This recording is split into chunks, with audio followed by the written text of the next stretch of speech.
Olá, está no ar MP Cidadão. E no nosso programa de hoje, você vai ficar por dentro dos principais destaques do portal do MPRJ no quadro Minuto MPRJ. E a nossa equipe de reportagem esteve no município de São Gonçalo para verificar uma denúncia de uma funcionária fantasma que era subsecretária de Fiscalização e Licenciamento da Prefeitura desde 2015. E o MP Cidadão também esteve no Centro Regional de Apoio Administrativo e Institucional, o CRAI de Teresópolis, para acompanhar a atuação do Ministério Público na área da saúde. E aqui no estúdio, para falarmos sobre alienação parental, nós vamos receber a promotora de justiça Bárbara Salomão Spier, que é coordenadora do Centro de Apoio Operacional das Promotorias de Justiça Cíveis. Está no ar para todo o Brasil MP Cidadão, o Ministério Público mais perto de você.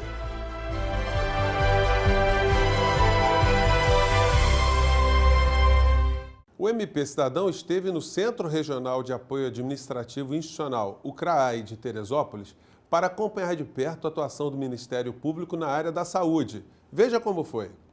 Nossa equipe de reportagem visitou o município de Teresópolis, localizado na região serrana do Rio de Janeiro, para acompanhar uma atuação do MPRJ que conseguiu restaurar os atendimentos hospitalares que haviam sido interrompidos na cidade.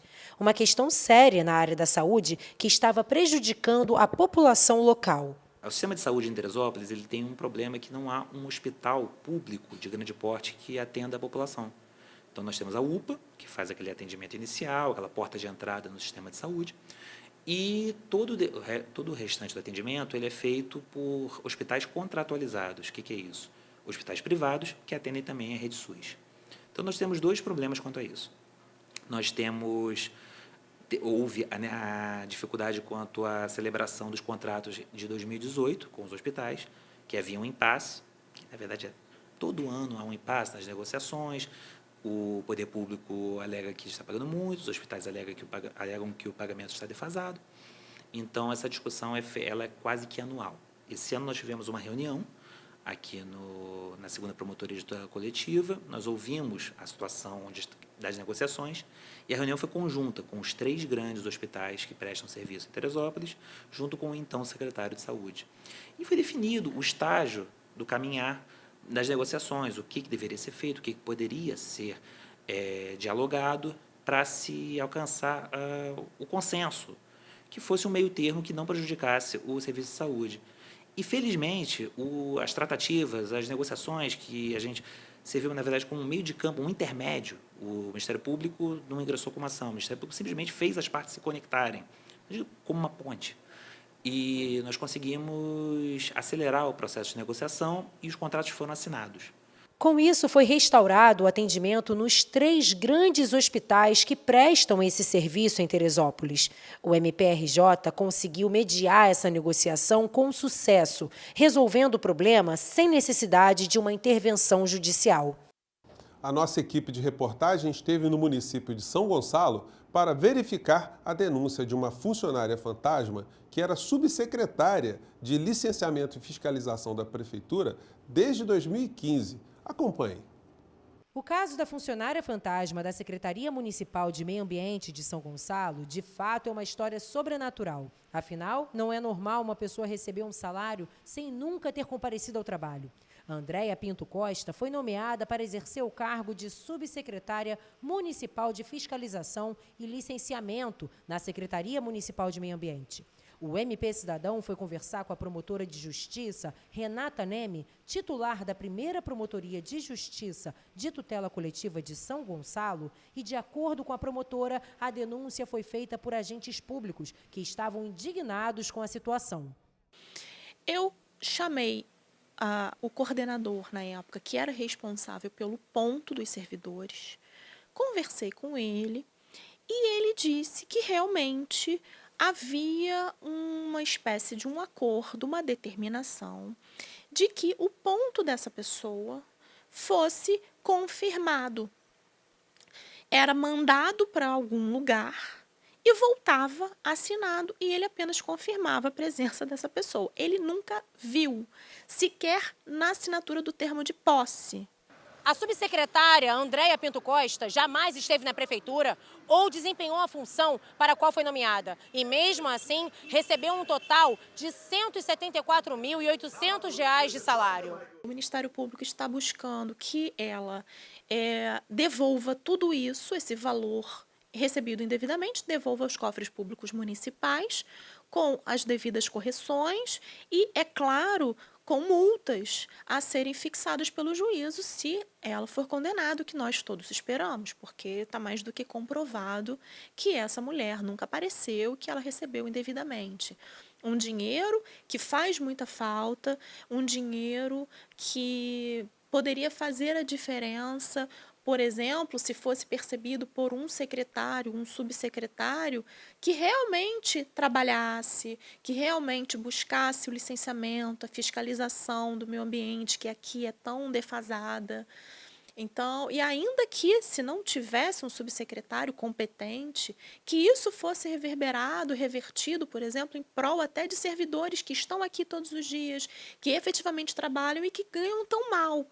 Então, é um escândalo. Em 2016, houve um problema muito grave de falta de pagamento de servidores municipais. Enquanto isso, essa pessoa ganhava um salário de R$ 9.200 mensais sem nunca ter comparecido à sede da Prefeitura Municipal. Então, isso é um escândalo, isso é uma afronta. Afronta a legalidade, afronta a ética, afronta a honestidade, afronta mesmo a todos os princípios constitucionais. O endereço da subsecretária não é o mesmo que consta no cadastro da prefeitura. Segundo o MPRJ, lá consta o endereço em São Gonçalo, mas Andréia Costa, na verdade, teria se mudado para uma cobertura no Jardim Icaraí, em Niterói.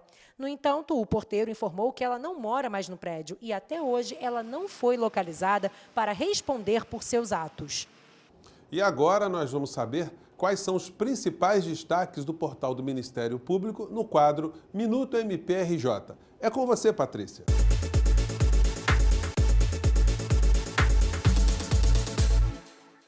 Olá, José Fernandes. Hoje a gente começa dando destaque à pontualidade e à organização da primeira etapa do 35º concurso para ingresso na classe inicial da carreira do MPRJ. Dos 3.899 inscritos, 3.124 compareceram para realizar a prova escrita preliminar. A organização do concurso vem recebendo elogios nas redes sociais. E o MPRJ participou da 9ª caminhada da adoção na Praia de Copacabana. O objetivo do evento é dar visibilidade à situação de crianças e adolescentes acolhidos à espera de um lar.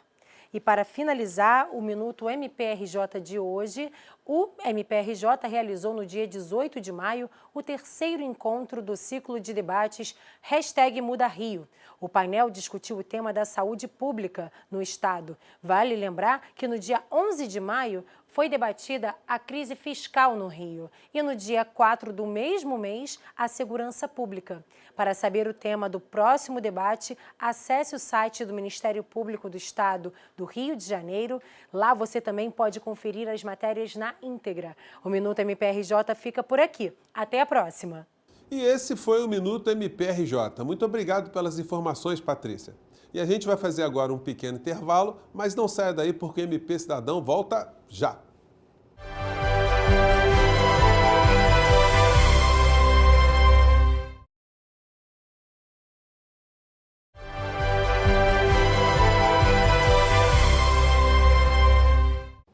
Estamos de volta com o MP Cidadão e agora nós vamos falar sobre alienação parental. Aqui no estúdio eu recebo a promotora de justiça, Bárbara Salomão Spier. Seja muito bem-vinda ao MP Cidadão, doutora Bárbara.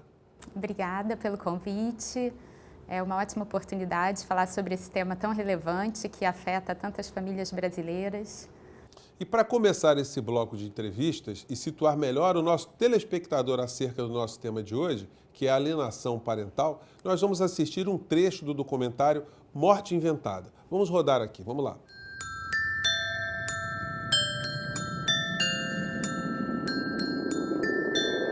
Parecia que eu tinha que ter uma certa cumplicidade com a minha mãe. E se eu achasse legal sair com meu pai, era como se eu estivesse traindo a minha mãe, sabe? É muito louco isso, mas tinha uma coisa que eu não podia falar que que tá com meu pai também era legal.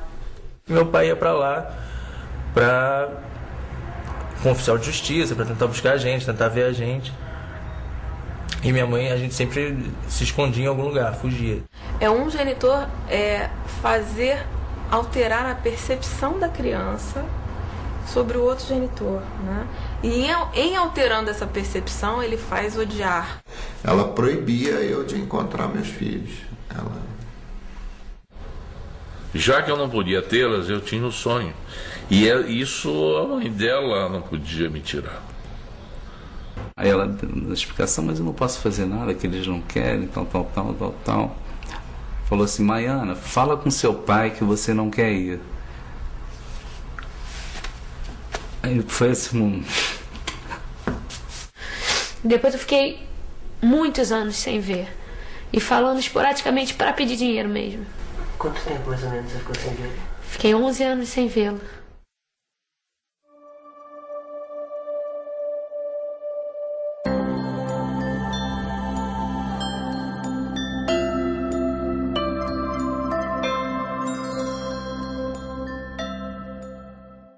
Doutora Bárbara, eu queria suas considerações sobre esse vídeo que a gente viu, né? Que ele é muito sintético, mas ele já dá uma dimensão bastante forte do tema, né? Sim, esse é um vídeo, é um documentário, né? Realmente muito impactante. A Lei 12.318 é do ano de 2010 e quando eu li a lei e verifiquei lá no artigo 2º da lei, né, que a alienação parental seria uma interferência psicológica que um dos genitores promove na formação do filho para que este filho venha a repudiar, a rejeitar, até mesmo a odiar o outro genitor, o genitor alienado. Eu li aquilo e pensei, mas como assim? Será que isso é realmente possível? E vim a conhecer o vídeo, tendo então percebido o quanto essa conduta do genitor alienador é danosa, ela causa sequelas profundas ao filho vítima da alienação parental. E a lei lá no artigo 2º, ela elenca quais seriam as principais, as mais comuns, mais corriqueiras condutas do genitor alienador. E a gente verifica que são campanhas difamatórias contra o genitor alienado, afastar do convívio o filho do genitor alienado. É claro que isso não acontece do dia para a noite. É um processo que vai sendo promovido gradativamente, dia a dia, pelo genitor alienador. Doutora Bárbara, a nossa equipe de reportagem esteve nas ruas trazendo alguns questionamentos do cidadão sobre alienação parental. Vamos ver a nossa primeira pergunta aqui.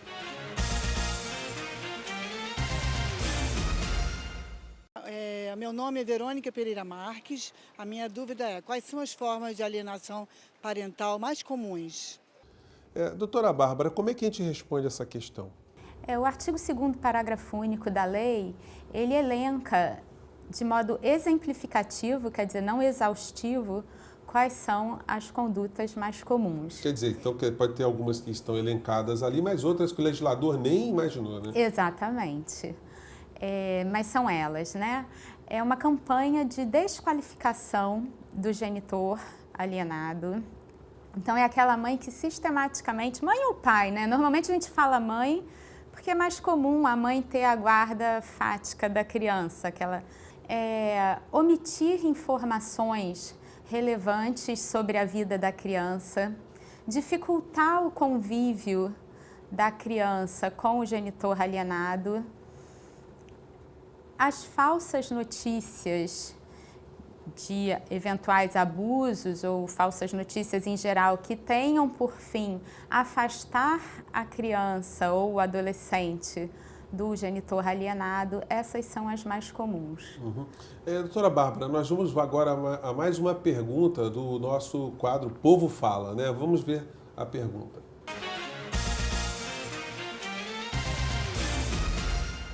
Oi, meu nome é Ruth. Eu gostaria de saber se a alienação parental é formada por outros membros da família ou só pelos pais perante os filhos. Doutora Bárbara, como é que a gente responde a mais essa questão? Sim, com certeza. A alienação parental ela pode ser praticada pelo genitor, pela genitora, pelos avós, por um tio, por uma madrinha, por todo aquele que tenha a guarda da criança, Ou que por conviva... todos, né? Em conluio, né? Vamos dizer assim também. Sim, essa é uma grande verdade. Normalmente, vamos dizer que seja a mãe, a genitora, a alienadora, ela não pratica isso sozinha. Ela tem todo o entorno familiar dela corroborando aquele discurso contra o genitor alienado. Então... Bom, gente, olha, o tema só está começando, a gente vai fazer agora um pequeno intervalo, não saia daí porque MP Cidadão volta já.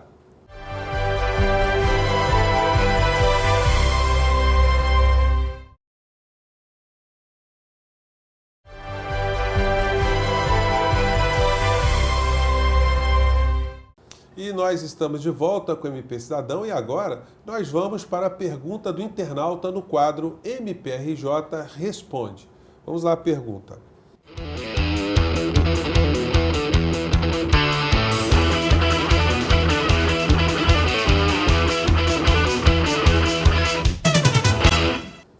Que tipo de transtornos a alienação parental pode causar na cabeça de uma criança? A pergunta é de José Gonçalves, de Nova Iguaçu, aqui do Rio de Janeiro. Doutora Bárbara, como é que a gente responde ao José? Bom, a alienação parental ela provoca danos emocionais irreversíveis à criança ou adolescente. Como nós vimos no vídeo, o jovem vem a superar aquele momento, quer dizer, ele passa a conviver de uma forma, muitas vezes com apoio terapêutico, ele passa a conviver com aquele fato, mas é irreversível. O tempo que foi perdido durante a alienação parental não volta. Eu queria voltar um pouquinho ao bloco anterior, te interrompendo um pouco, doutora Bárbara, porque eu citei a questão do envolvimento de família, né, e de pessoas periféricas ali ao alienador, né? Isso se faz de forma consciente, dolosa? Como é que é isso? Na verdade, o genitor alienador, ele é... Quando é que se dá a alienação parental? Acho que é importante a gente contextualizar como é que começa isso. Normalmente é com o fim do relacionamento, que pode ser um fim de relacionamento tumultuado ou não.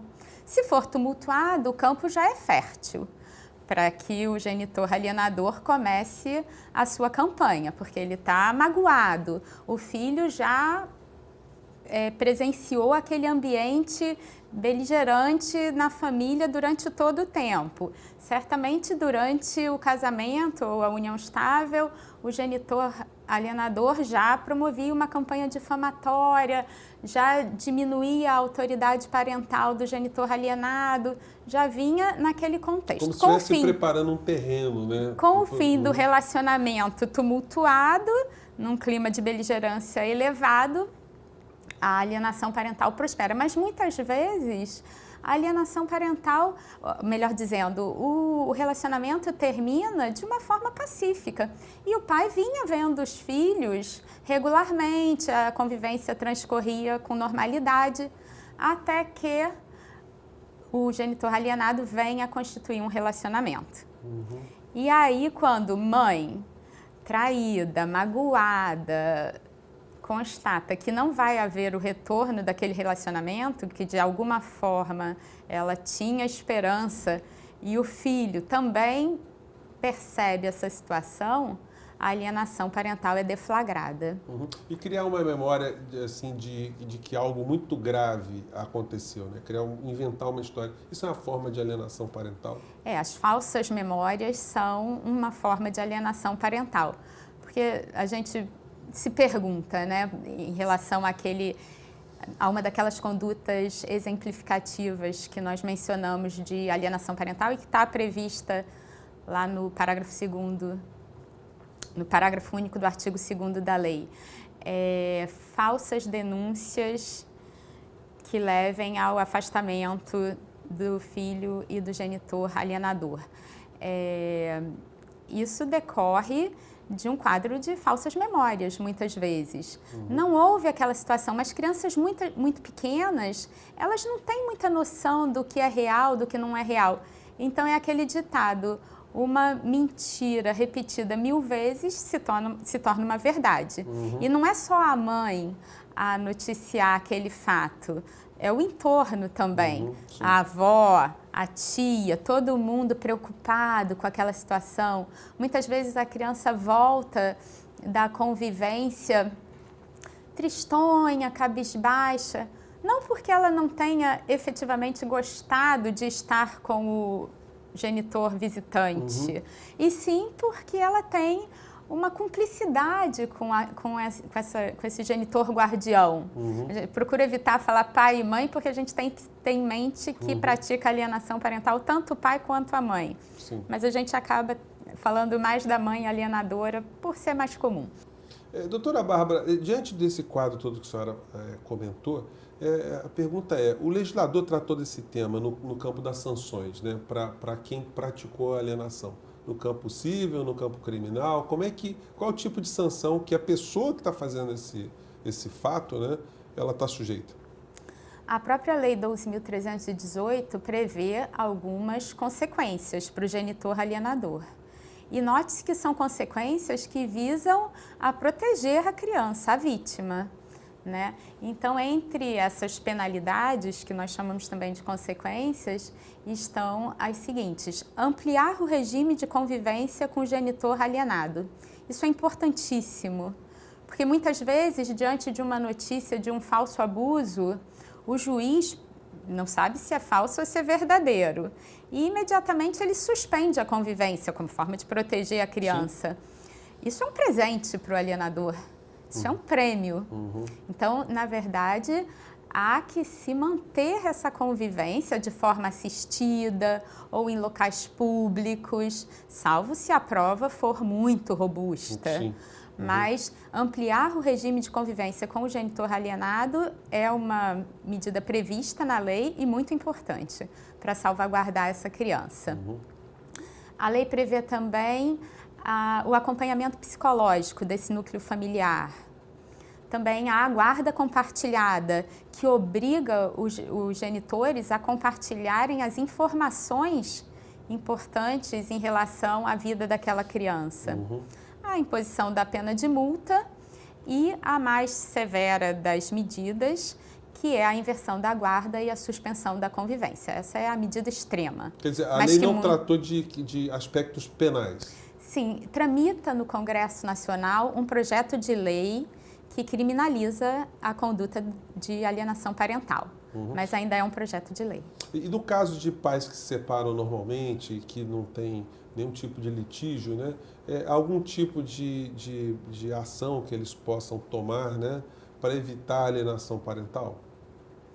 Sim, nós acreditamos, né, que no âmbito das famílias, quanto menos questões forem judicializadas, melhor, porque ninguém mais adequado para definir como vai se dar o regime de convivência, como eles vão combinar a guarda dos filhos, do que os próprios pais. Mas se um dos genitores percebe que aquela criança está tendo menos vontade de estar com o pai, por exemplo, né? Vamos dizer que a mãe tem a guarda e o pai seja o visitante. Aquela criança começa a ficar mais arredia, começa a ficar mais agressiva, começa a demonstrar menos afeto pelo pai. Enfim, se ele percebe qualquer mudança, é muito importante que esse genitor entre com uma ação de regulamentação de visitas e de guarda compartilhada, de modo que o judiciário já vai ter luzes sobre aquela situação.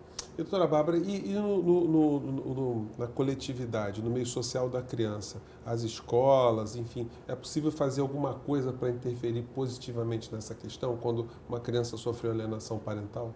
Sim, com certeza, né? As escolas devem não só orientar os pais, mas até noticiar isso ao Ministério Público, ao Conselho Tutelar, para que providências sejam adotadas.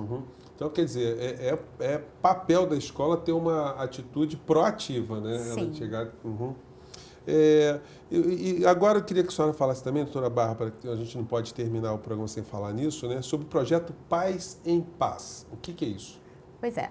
O Conselho Nacional do Ministério Público recomendou que os ministérios públicos de todo o país tivessem uma atuação mais resolutiva frente a esse problema da alienação parental, que realmente causa tanto sofrimento, tanto desgaste emocional às famílias.